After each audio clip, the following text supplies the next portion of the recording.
శ్రీ గురుదత్త జయ గురుదత్త. శ్రీ స్వామివారు నాకు దైవం. ఆయనకి అనంత కోటి పాద నమస్కారం. స్వామివారికి స్వామివారు ఏం చేసినా కూడా లోక కళ్యాణం కోసం చేస్తుంటారు. రామాయణం అందరికీ తెలిసినది, కానీ ఇప్పుడుంటున్న ప్రజెంట్ యుగంలో మన తర్వాత వస్తున్న వాళ్ళు ఇప్పుడు ఈవెన్ మా బిడ్డలు కూడా రామాయణం అంటే ఏంటి తెలియదు అంటే రాముడు అంటే ఏంటి తెలియదు అంటే అలా జనరేషన్ అలా అయిపోయింది. ఆ చదువులు ఫాస్ట్ ఎడ్యుకేషన్ ఏదో సాఫ్ట్వేర్ కంప్యూటర్లు అనేసి ఈ కంప్యూటర్లను దృష్టిలో పెట్టుకుని స్వామివారు అద్భుతమైన ప్రయోగం చేశారండి. నిజంగా స్వామివారికి అంటే స్వామివారు చేస్తుంది ఇప్పుడు వస్తున్న జనరేషన్ వాళ్ళ అదృష్టం అండి.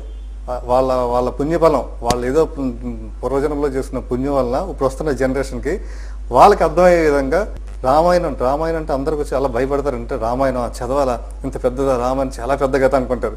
కానీ చాలా అద్భుతంగా, చాలా అద్భుతమైన శైలిలో అది నిజంగా స్వామివారు ఎంత ఆలోచిస్తున్నారు మన గురించి, మన తరం గురించి, మన పిల్లల గురించి, తర్వాత వచ్చి వాళ్ళ గురించి కూడా ఆలోచన చేస్తారంటే నిజంగా మనం అందరం స్వామివారికి ఎంతో రుణపడి ఉంటామండి. అందరూ కూడా ఈ శ్లోకాలను చూడండి.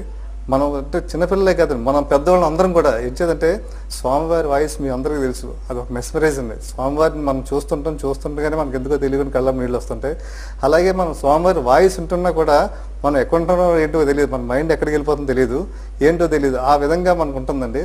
అంచేత చిన్నవాళ్ళే కాదు పెద్దవాళ్ళు కూడా ఇది చూడండి. చూసి అంటే మనలో ఉన్న బ్యాడ్ ఎనర్జీని పోగొట్టుకుని గుడ్ ఎనర్జీని ఎంజాయ్ చేద్దాం, మంచి ఎనర్జీ మనం తీసుకుందాం. అంచేత స్వామివారు చేస్తున్న ఈ ప్రయోగానికి మనందరం కూడా జీవితాంతం మన తరాలు కూడా స్వామివారు రుణపడి ఉంటామండి.